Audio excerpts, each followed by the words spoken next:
రెడ్డి గారు అసెంబ్లీకి రావట్లా.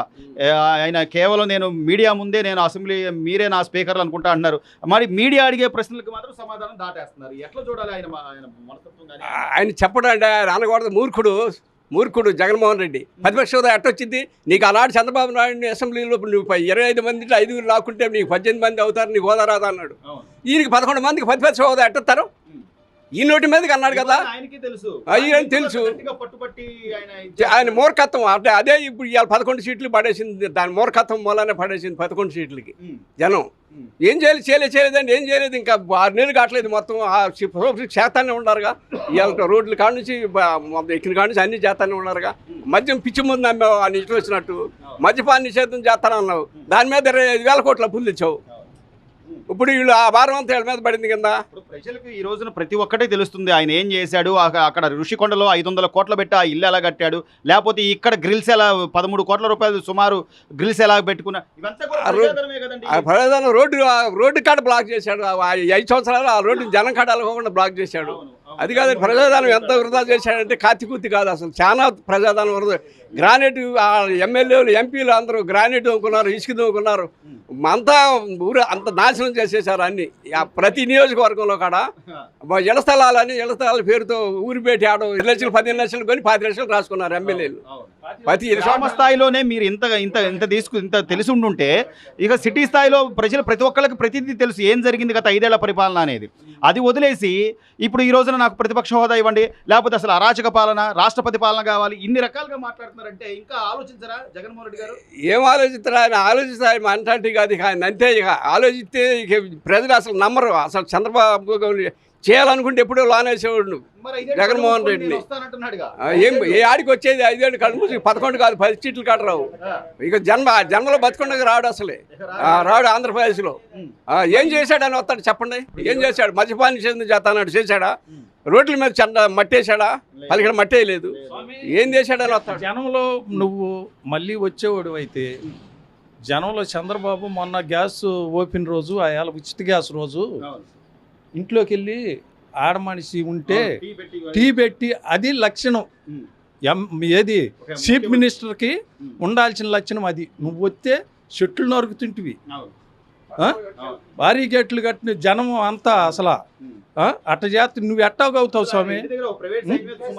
అసలు అది నీకు ఎంతవరకు కరెక్ట్? జనంలో తిరగాలి. ముఖ్యమంత్రి అనేవాళ్ళు జనంలో తిరగాలి. నువ్వేమన్నా చేస్తారని భయపడేవాడు నువ్వు అసలు ఎట్టవుతా? ఇక్కడ అందరికీ ఉన్న ఒకే ఒక ప్రధానమైన అనుమానం ఏంటంటే స్వామి, ఆయన గత 2014 నుంచి 19 ఎన్నికల సమయంలో ప్రజల్లోనే అసలు పాదయాత్ర అన్నాడు, ఓదార్పు యాత్ర అన్నాడు, అంతా ప్రజల్లో ఉన్న వ్యక్తి సీఎం అయిన తర్వాత మాత్రం ఎందుకు మీరు అన్నట్టుగా అంత పరదాలు అవన్నీ ఎందుకు అంత భయపడ్డారంటారు? ఎందుకు భయపడ్డాడంటే ఏమి లేదు స్వామి. 3 రాజధానులు అన్నాడు కదా. 3 రాజధానులు అన్నారుగా. ఈ విజయవాడ వాళ్ళు ఎక్కడ భయపడ్డాడు అంతే. లేకపోతే 3 రాజధానులు ఏం చేయలేదు కదా. చేయలేదు. ఒక్క రాజధాని కాడ చేయలే. భయపడి ఈ పోలీసులు సెక్యూరిటీ పెట్టుకుని, ప్రైవేట్ సెక్యూరిటీ పెట్టుకుని, ఆయన భారీ గేట్లు పెట్టుకుని అలాగూ జనంలో ఉండే నువ్వు సీఎం అసలు అవ్వలేవు. జనంలో తిరగాలి. జనంలో భుజం మీద నాన్న భుజం మీద చేయేసుకు తిరిగాడు పాదయాత్ర. నువ్వు అలా ఎప్పుడన్నా తిరిగావా? ఇక ఇప్పుడు స్వామి ఇప్పుడు ఇక్కడ నుంచి మళ్ళీ జనాల్లోనే ఉంటాను, జనాల దగ్గరికి వెళ్తాను అంటున్నారు జగన్మోహన్ రెడ్డి గారు. ఎన్ని చెప్పినా జనం నంబర్ స్వామి. అయిపోయింది ఆయన చరిత్రకనే. గెలవరు 10 సీట్లు కాదు కదా, ఈసారి 5 సీట్లు కూడా రావు. ఎవరు వేయరు ఓట్లు నంబరు. ఇప్పుడు కొడాలి నాని గారు అంటే మాట్లాడలే, పేర్ని నాని గారు కానీ, అంబటి రాంబాబు గారు కానీ, వీళ్ళంతా మరి ఎందుకు అంత గట్టిగా మేము ఉండాము, మా పార్టీ ఉంది, మేము ఉండామని దాని ఉనికి కోసం మాట్లాడుతున్నాం. ఉనికి కోసం మాట్లాడుతున్నాం అంతే. అంబటి రాంబాబు ఏం చేశాడు? పోలవరం ఏడోది ఎత్తి ఎంతో తెలవదు, బోర్ ఎంతో తెలవదు ఆయనకి. నాకు అరగంట చాలు అంటాడు. రోజా గారు ఉంది అని ఆ స్వగత్సుడు మామయ్య అంటుంది. ఏం చేసింది పర్యాటక శాఖ? ఒక్కటి చెప్పమన్నా ఆంధ్రప్రదేశ్లో పర్యాటక శాఖలో ఒకటి చెప్పమంటే నా స్వగత్సుడు మామయ్య అంటుంది. ఏం చేసింది పర్యాటక రంగం? ఈ నిన్నగాక మొన్న వచ్చారు పర్యాటక రంగం. శ్రీశైలం నుంచి హైవే శిల్పి విమానం ఇది వేశారు, సీప్లే విమానం వేశారు. 6 గంటలు వెళ్ళిపోవచ్చు. 10 గంటల ప్రయాణాన్ని 6 గంటలు చేశారు. టూరిజం అంటే అది. డ్రోన్ విజువల్స్ కూడా స్వామి మీరు అందరూ చూస్తున్నారు. మరి డ్రోన్ ఉండే డ్రోన్లు ఎంత ఇది ఎలా ఉపయోగించుకోవచ్చు. మన వరదలప్పుడు కూడా ఆహార పొట్లాలు అందించడం కానీ టాబ్లెట్లని కానీ వరదపులు ఏంటంటే డ్రోన్లు రేపు పొద్దున్న రైతులకి ఎంత ఉపయోగపడతాయి. మందులు కొట్టాలంటే ఒక ఏరియా మొత్తం పురుగు మందులు రాకుండా కొట్టుకోవచ్చు, చెగులు రాకుండా చూడొచ్చు. ఒక ఏరియాలో జనానికి కూడా ఉపయోగపడింది. ఏదైనా మందులు మంచి మందులు కొట్టాలంటే ఒకవేళ ఏదైనా ఇబ్బంది వచ్చినప్పుడు మంచి మందులు కొట్టాలన్న ఓళ్ళ మీద కొట్టచ్చు. డోన్లు వల్ల చాలా ఉపయోగం. సార్ మన డ్రోన్ షో కానీ సీప్లేన్ కి సంబంధించి పర్యాటకంగా అభివృద్ధి చేయాలి అనే దాని మీద ఎలా ఉందంటారు? అంటే వాళ్ళ ఆలోచనలు కానీ బాగుంది ఆలోచన. గతంలో మంత్రులు కూడా ఉన్నారు మరి పర్యాటక శాఖ వాళ్ళు ఏం చేయలే, అది గుడ్డు గుడ్డు పెట్టాలి పథకాలు అంటాడు. ఐటీ మినిస్టర్ ఏంటి గుడ్డు ఏందండి, అప్పడాల కంపెనీలు అంటాడు. ఏంది అది ఐటీ అంటే? లోకేష్ గారు అమెరికా వెళ్ళినా ఎక్కడికి వెళ్ళినా కూడా కలిశాడుగా మొన్న యాపిల్ కంపెనీ వాళ్ళని కలిశాడు, అందరిని కలిశాడు కదా లోకేష్ గారు. మార్పు అయితే డెవలప్మెంట్ బాగుంది. మార్పు 4 నెలల నుంచి పరిపాలన చూస్తున్నామండి. అంటే ప్రతిదీ కూడా నెమ్మదిగా చేసుకుంటూ వస్తున్నారు. ప్రధానంగా పెన్షన్, పెద్దవాళ్ళ పెన్షన్ కానీ లేదా ఇసుక విధానం కానీ రేపు ఆడవాళ్ళకి గ్యాసు అని కానీ ఎలా ఉందంటారు పరిపాలన? బాగుంది స్వామి, బాగుంది. అంటే ఏంటి ఏం గమనించారు? గతంలో లేనిది ఇప్పుడు ఉన్నది ఏం గమనించారు? ఉంది, గ్యాస్ ఇస్తా అన్నాడు ఇస్తున్నారు కదా, పెన్షన్ పెంచుతా అన్నాడు పెంచాడు, 5 రూపాయలు ఇస్తున్నారు కదా, ఇసుకిస్తున్నారు, ఇసుక ఉచితంగా ఇస్తున్నారు కదా మండలాల చొప్పున వారీగా. మరి ఇంకేం కావాలి స్వామి? ఓటు అన్ని ఒకసారి చేయలేరు కదా స్వామి, మన కుటుంబంలోనే అన్ని ఒకసారి చేయలేము. అన్ని ఒకసారి అటు చేస్తాడు చేసుకుంటూ వస్తున్నారు కదా. ఈ నెల 2 నెలలు ఆర్టీసీ పోరుతా అంటున్నాడు ఉచిత బస్సు. మరి ఇంకేంది? అన్నా క్యాంటీన్లు ఎప్పుడో పెట్టారు ఆల్రెడీ. ఇప్పుడు గతంలో ఇదే జగన్మోహన్ రెడ్డి గారు అన్నా క్యాంటీన్లు తీసేయడం వల్ల పగలగొట్టారు స్వామి, పగలగొట్టారు. టాపీ పని వాళ్ళు శ్రీకాకుళం నుంచి విజయనగరం నుంచి వచ్చి ఇక్కడ మన తెనాలిదాన్ని పని చేసుకునేవాళ్ళు 5 రూపాయలు పెట్టి ఫుడ్ తినేవాళ్ళు. వాళ్ళ పొట్ట కూడా తీసేసాడు.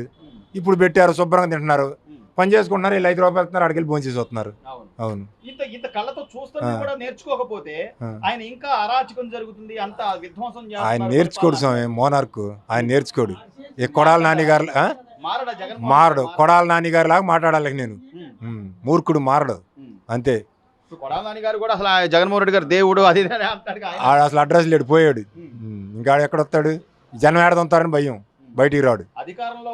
అధికారంలో ఉండగా చేయలేకపోగా మాజీ ముఖ్యమంత్రి చంద్రబాబు నాయుడు గారిని ఆయన భార్య అని కూడా తిట్టాడు, కొడుకుని తిట్టాడు, పొప్పోడని ఆడని ఈడని. ఇంక ఇప్పుడు తిట్టమను ఊరుకుంటారా? అక్కడ కార్యకర్తలే ఊరుకోరు, తాడ తీస్తారు. అందుకని ఉంటే అంత మాట్లాడాల్సిన అవసరం ఉందా? వాళ్ళ మనస్తత్వం అది స్వామి. మీ మనస్తత్వం అది, నా మనస్తత్వం ఇది. మాట్లాడిన అవసరం ఏం లేదు. వాడు అటు మాట్లాడతాడు, చేసేదేముంది అంతే. ఆయన మనస్తత్వం అది అనాలని మనం అంటల్లా. ఆయన మనస్తత్వం అది. తిడతమే పని ఆయన పని. ఆయన పని ఒకటి, రోజా గారి పని ఒకటి. ఏం తెలుసుకుంటారు మరి? తెలుసుకోరాళ్ళు అంతే. ఇంకా మళ్ళీ వస్తా ఉంటున్నారు. ఏడొస్తారు ఈసారి వాళ్ళు క్యాండిడేట్లు కూడా ఉండరు. అసెంబ్లీ టికెట్లకే క్యాండిడేట్లు కూడా ఉండరు.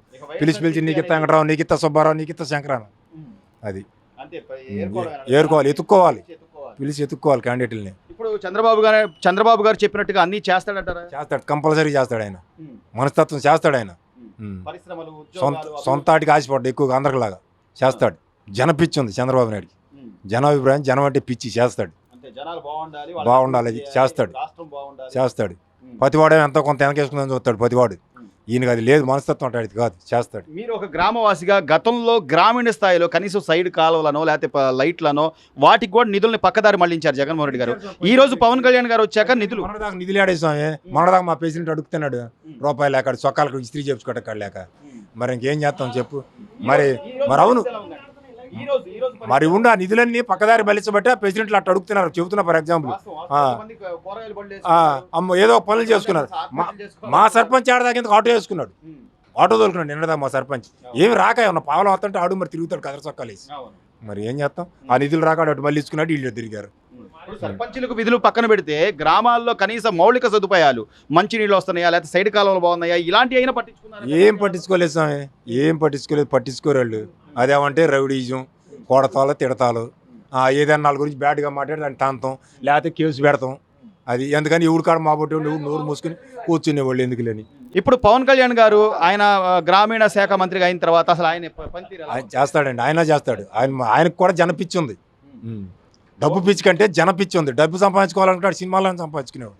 ఆ. సో గ్రామీణ స్థాయిలో ఒక సినిమా చేస్తేనే ఆయన కోట్లు కోట్లు వస్తాయి.